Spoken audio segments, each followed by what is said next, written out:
I want to let you know up front that there are serious themes in this novel. It addresses infidelity, family dynamics, and the difficulties of becoming a new mother. If these subjects bother you, you may want to quit watching. I'm 42 years old and go by Grace Monroe now. Should you examine my life? I've learned to accept it for what it is, even though you might label it unusual. If you had predicted that my life would turn out this way even 10 years ago, most likely I would have laughed and written it off as a joke. Until now, I would never have trusted you. I'm here. It was a calm morning as I sat at my kitchen table. As I gaze at a half-empty cup of coffee, my mind wanders. I'm looking for significance in everything that has transpired over the past 10 years as I attempt to piece it all together. But it's difficult to understand everything. My son Maximus and I have been alone for the last 8 years. We had been navigating life together ever since the divorce, as if everything had been done against us. I recall the beginning of it all.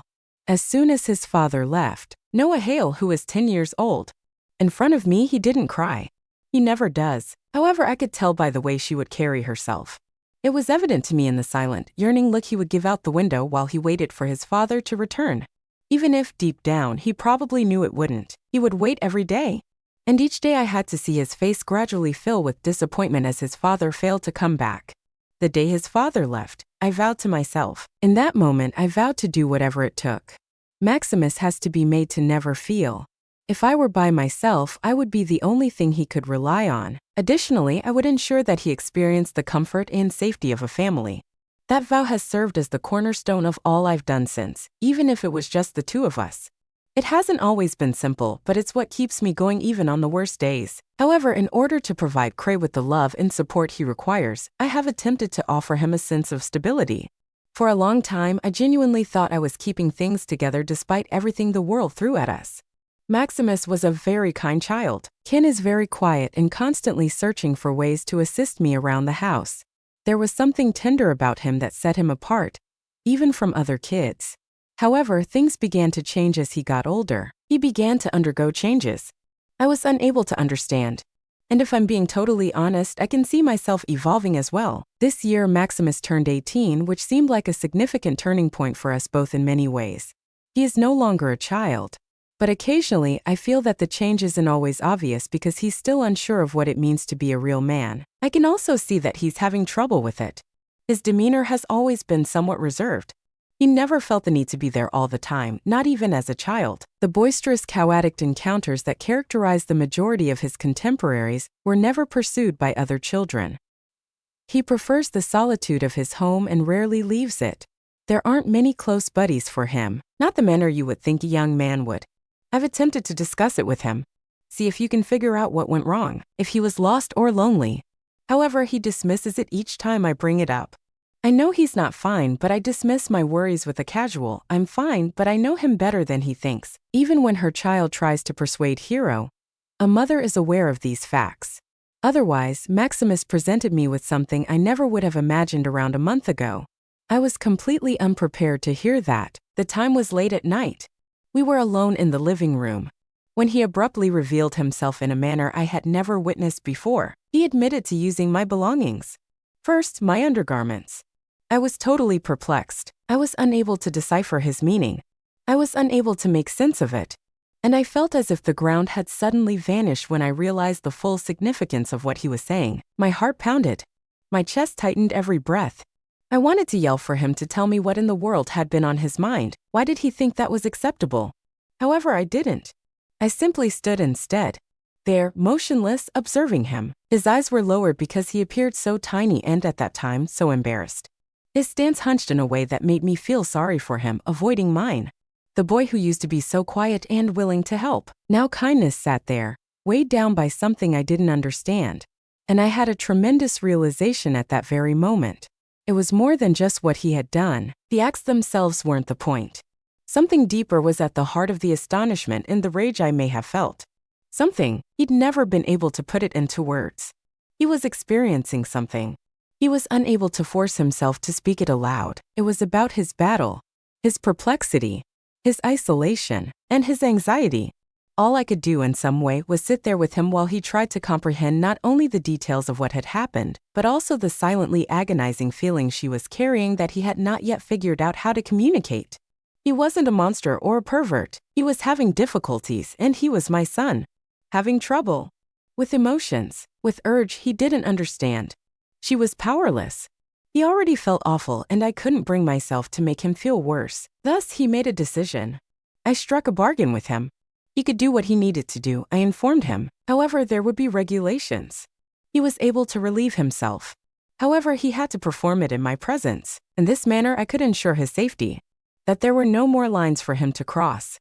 I promised him that he would not question or condemn me if I brought anybody I wanted into the house. It wasn't the ideal answer.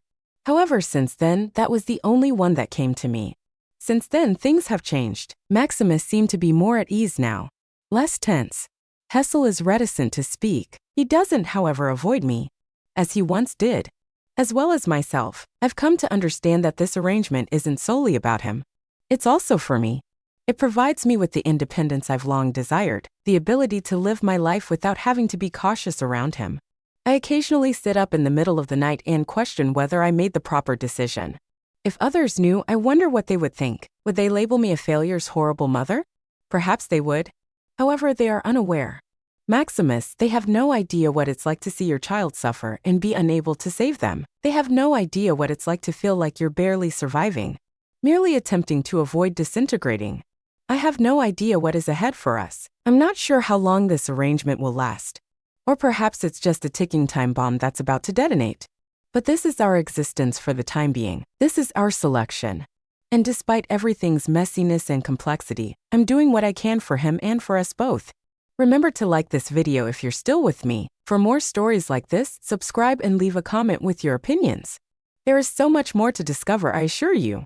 I had no intention of making the agreement. I hadn't given it much thought. It simply occurred. I was sitting there at one point, trying to think of a way to discuss what Maximus had told me with him. Then, as if they had a consciousness of their own, the words were gushing from my mouth. I told you that you may continue, but I needed some things in exchange. He regarded me as though I had just used a foreign language. His face turned white. For a moment, his palms on the kitchen table squeezed into fists. I was afraid he might get up and leave. Perhaps I wanted him to. Perhaps I hoped he wouldn't say no. That he would accuse me of being insane and leave the room. However, he didn't. He merely sat there and gazed at me. He seemed unsure about what to say, as seen by the opening and closing of his mouth. "What are you saying?" Finley inquired in a faint, tremulous voice, as though he wasn't certain if he truly wanted to know the response. I inhaled deeply. "You can continue to do it, but only in my presence. I also get to live my life as I see fit in exchange. Without you mentioning anything, I get to invite guests inside the house. No questions, no judgment. We both receive what we require." All right. Then there was a long stillness. Maximus remained silent. He merely gazed at me. His lips were squeezed into a thin line, and his forehead was furrowed. I could see that he was attempting to make sense of what I had just said. That's what I was doing. I couldn't take the words back once they were out there, now lingering between this. I wasn't sure I wanted to. At last he gave a slight nod, hardly noticeable. "All right," his voice said. So tender. I nearly missed hearing it. "If that's your preference." That was the end of it. That was the agreement. The initial instance. I was on the verge of vomiting. My palms were sweating and my heart was thumping in my chest as I sat on the edge of my bed. I convinced myself that this was what he needed and that it was preferable to the alternative, which was for me to help him. But I knew in my heart that it wasn't that easy. It isn't. With his gaze fixed on the floor, Maximus entered the room. He remained silent. I didn't either. We didn't exchange glances. No, really. Simply sat there and pretended that nothing was occurring, as if it were simply another typical day. When it was finished, he walked away. Not a word. After that, I didn't move for a while. I simply sat there and gazed at the wall. I was trying to tell myself that everything was all right, that this was all right. It's peculiar. It always seemed like a kick to the belly, even though you can get used to it eventually. However, it became easier with time. Or perhaps I simply become more adept at acting as though it didn't bother me. It was only different, I assured myself, and it wasn't hurting anyone. I convinced myself that I was being realistic and trying to make the most of a difficult circumstance. And I did believe it for a time. Maximus, on the other hand, hated to pretend that everything was all right. However, I saw it in his eyes. The guilt, the disgrace. He didn't say it aloud. However, I was aware that he detested himself for requiring this in me. And it hurt my heart each time I saw that expression on his face. A bit more. What was I to do, though? He was my only child and my son. I was unable to ignore him. While I watched, I couldn't allow him to sink in his emotions, so I took my usual action. I forced myself to be courageous and stand up for him. I'm not sure if I'm doing the proper thing for Maximus. I don't even know what's correct anymore most of the time. However, this is our life where we are. And it's sufficient for the time being, it must be. It wasn't too different at first. Maximus followed the pattern, if that's what you'd call it. Once in the morning and perhaps once more in the evening. Although unpredictable, it was controllable. I assured myself that he would get weary of it and that this was only a phase. I was mistaken to think that the novelty would fade after a while. At first, it merely picked up slowly rather than slowing down. One morning became an afternoon, then a night, and finally 2 consecutive mornings. I became aware of how rapidly the hours of the day started to pass. Because of this arrangement, there were fewer periods of normalcy and fewer times when the home's air seemed unnatural. I tried to ignore it and push it to the back of my mind since it was heavy with what we had agreed to. But like a shadow, it was constantly present. For the first time, it made me uncomfortable. I was folding laundry at the time. Without uttering a word, Maximus entered. His body language was rigid and his visage tense. Before he even spoke, I understood what he wanted. While I wait for him to finish, I put the clothes down and sat in the couch's edge. However, something had changed. He didn't simply walk away after it was done this time.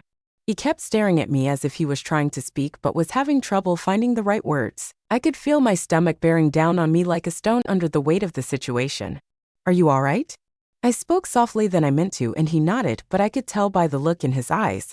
Relief was no longer the focus of this. There was more to it. I had trouble sleeping that night. I kept going over the day in my head while I stared at the ceiling. Though I knew deep down that I was dreaming things, I told myself not to overthink it. This was more than just a coping mechanism. Anyhow, he was beginning to feel the need for it. He was starting to tourly on something. The most terrifying. I wasn't sure how to stop it, which was part of it. Maximus changed much more in the days that followed. He gave up attempting to conceal it, ceased waiting for the ideal time. He seemed indifferent to boundaries. Anyhow, what if the agreement we had reached gave him carte blanche to do what he pleased, whenever he desired? I had given it to him, and perhaps it was. Had I not had the freedom to do this? It was a mistake the first time I made fun of him. He entered the kitchen while I was preparing dinner. His eyes followed every movement I took, and I could feel him observing me as I moved. I have no idea why I did that. Perhaps I was trying to defuse the tension. Or perhaps I was trying to see how far he would go. Unconsciously, however, I removed my jacket and let it drop to the counter. I looked at him as his breath caught. A tiny smile tugged at my mouth's corner. "Is there a problem?" I inquired, acting as though not to. Observed the flushing of his cheeks. He didn't respond. He simply turned and walked out of the room. However, I could still feel the weight of his stare, even after his departure. Then it turned into a game. My hair would be pulled up, allow my shirt to ride up. Only a bit. A bit too high, keep my jeans a bit too long without buttons. There was no explanation. Just enough to get him to wriggle, nothing obvious. Do not hesitate. I felt a strange sense of control before I turned away. A strength I hadn't experienced in years. I also detested how much I enjoyed it. However, the distinction between us became increasingly hazy with each day that went by. He began to look for me, more frequently, seeking justifications. Even close to me when he didn't have to be, and I him. It was innocuous, I told myself, because it had no significance. In actuality, though, I no longer understood what it meant. I no longer had any certainty. It was a little late, one night, when everything arrived. Maximus was sitting in the living room across from me. He stared at me intently. I read a book. Unspoken tension was prevalent, the type that caused your heart to accelerate and your skin to prickle. I glanced up at him.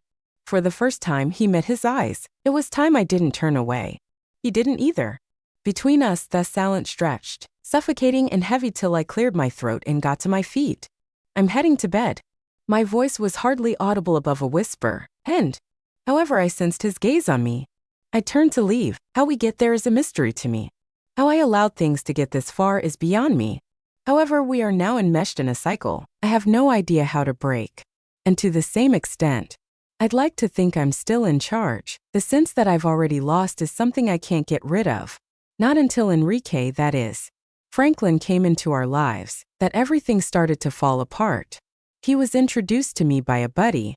It's one of those informal introductions that first don't get much thought. Enrique, however, wasn't that type of man. He was charming in a way that was easy to forget. It seemed natural, as if he didn't need to strive to make you grin. He made me feel lighter and had a chuckle that warmed and disarms a room. For the first time in years, perhaps, I was able to relax when Enrique began to visit more frequently. It was initially only for dinner, or on the back porch for a drink. But before long, he was lingering in the living room. Maximus had backed off to his chamber. Then one evening, he didn't get out of there.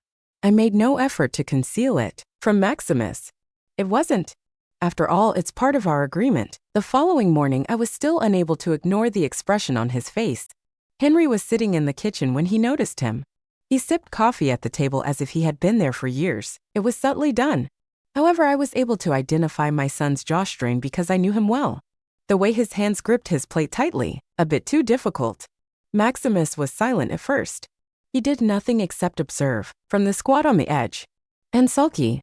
However, as the weeks passed, and Enrique started to visit our home more often, something sharper grew out of his quiet. He began yelling at me about little matters, errands forgotten. A minor irritation is mismatched socks. That appeared to be their own death. I made an effort to dismiss it, telling myself that it was simply his adjustment method. However, the reality was, I sensed the animosity between us intensifying, hefty and thick, like an impending storm one night. As Enrique and I was giggling at something while I sat on the couch, Maximus entered the room looking silly. At first, he remained silent, simply stood. I couldn't quite place the emotion on their face as they watched us. I noticed it as I raised my head and looked him in the eyes. The rage was hurt, the misunderstanding. For weeks, something had been simmering beneath the surface, he said before I could respond. His voice was tremulous and low. Are you even concerned anymore? His remarks were like a knife piercing the air. Enrique gave me a shocked glance. I didn't take, though. I took my eyes off Maximus. What are you discussing? Asked in a steady voice. Despite my heart pounding, he moved in closer. He tightened his hands at his sides. I am not important to you. What about us? I've been affected by what we're doing. The room left. Even quiet. Enrique was afraid. I gently got up to move. My chest is tight. I look for an explanation in Maximus's face. Maximus, that isn't accurate. I spoke quietly. Of course you are important to me. His voice was shot back. Howie's on the rise. Any of these things, for me. You allowed this man to enter our lives. As if it were inconsequential. You join him in laughing as you sit there. As if I'm non-existent. The air escaped my lungs. His remark struck me more forcefully than I had anticipated. I said, Maximus, making contact with him. However, he previously withdrew. I was able to touch him. I had no idea. I stated you felt this way. You didn't, of course. Oh, he said, sourly. You're too preoccupied with your independence. Whatever it is, this is what you believe it to be. Are you still able to see me? Or am I simply being practical? The ensuing hush was deafening. Before sneaking out the door, Enrique shuffled uneasily on the couch and muttered something about making room. I hardly paid attention. My sons were all I could see. Trembling with passion, I stood there. That night I had ignored for too long. Following Maximus's charge, I'm going to his room. In the living room, I sat by myself and stared. The coffee cup Enrique had abandoned empty. I couldn't stop hearing what he had to say. Each one goes a bit deeper than the one before it. He was correct. He had not been on my mind. No, truly. I had been so preoccupied with trying to convince myself that everything was okay in this situation, that I hadn't given the effects it was having on him any thought. For the first time in a long time, too, I was fully affected by the decisions I made. Maximus and I had drawn limits, crossed them, and blurred the lines. It was no longer just about us. It had to do with who we were becoming and the harm we were causing. That night, I didn't get any sleep, sat wonderingly peering at the door. If this could be fixed at all. Or perhaps it was too late already. The day following our disagreement, the silence in the house seemed eerie. Maximus did not leave his room, the door shut, and there was an underlying tension in the air. I sat looking at mine at the kitchen table, coffee. Like fog, the steam curls up. I was unable to ignore it any longer as it clouded my thinking. I had to take action.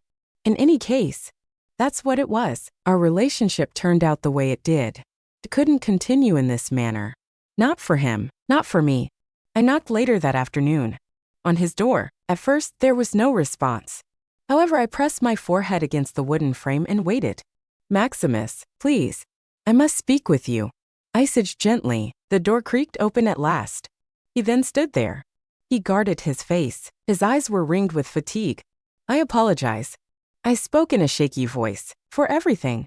For allowing things to get this far and failing to recognize how much it has harmed you. I was mistaken. He did not instantly soften his expression. However, he moved aside. To provide me access. While he was sleeping, I perched on the edge of his bed. Arms folded across his chest, he leaned against the wall. We require assistance. I let us both in. I can't keep acting like it's over. As if I know what I'm doing and I can't allow us to continue to decline. I've already made too many blunders on this route. However, I'd like to try to solve it. If you'll allow me, the M. At first, Maximus remained silent. He simply nodded his head. After a few days fixed on the floor, Rafael Cabrera was sitting across from us in a tiny office.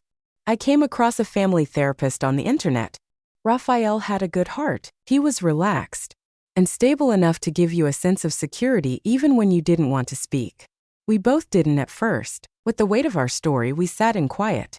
It's too much to describe. Rafael, however, had a knack of asking questions that broke the silence. I want to pry. However, like invitations, Maximus opened out gradually. He described how lonely he had been ever since the divorce. He was confused about our agreement and their feelings, which had been growing inside of him. I heard tears pouring down my cheeks. I listened to him speak, to emotions I had neglected for too long. In the weeks after treatment, become ingrained in our daily schedule, it wasn't simple. On some days, we left the office feeling more exhausted than when we started. Days when, it asked, if we were actually moving forward. However, the barriers between us started to crumble gradually. Rafael helped us establish limits. Actual limits. I informed Maximus that our agreement was terminated this time. That had been an error. And that we had to make a new beginning. At first, it had had trouble adjusting. There were times when I saw him turn away. To ingrained behaviors, he became enraged. Into tears or rage. But under Rafael's tutelage, we adapted healthier coping mechanisms. Maximus began journaling, which surprised me. In an attempt to find a way to express his feelings, he even enrolled in a nearby martial arts class. Slowly, he changed and I noticed it. He raised himself slightly, spoke with a bit more assurance. I started going outside more frequently to make untethered connections.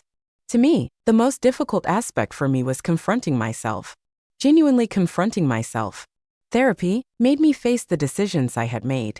How my relationship with Maximus will be governed by my personal anxieties and insecurities. I had tried to cling to him for so long, to cover the gap created by the divorce, which I had failed to recognize was smothering us. Both relinquishing that authority, gaining confidence in his ability to support himself, was among the most difficult things I've ever done. Months after our first therapy session, one evening, as the sun began to set, Maximus and I sat on the veranda and watched. He remarked, turning to face me, "Thank you for everything, Mama." Not much, however, that was sufficient. I extended my hand and gave him a simple, expressive squeeze. Words cannot express the volume. Things are still being worked out. The process of healing is not linear. It's chaotic, intricate, and rife with failures. However, I feel for the first time in a long time, Maximus is attempting to find his way. I am too. Furthermore, we might never be able to completely undo the mistakes we've committed. Together, we're learning how to proceed. There is no instruction manual for life. As well as if I did. Most likely, I would have discarded mine long ago. Maximus and I have experienced more than I ever thought we could cope with. We're still here though somehow. I'm still trying. I'm still getting used to how the house feels now. Similar to lighter, perhaps there is some sort of tranquility there. Comes from realizing that we are at last striving for improvement. Maxim has established himself. He goes out with pals more often. More time spent on his personal hobbies. And when we do come into contact, it seems as though we are meeting one-on-one. Not as a couple.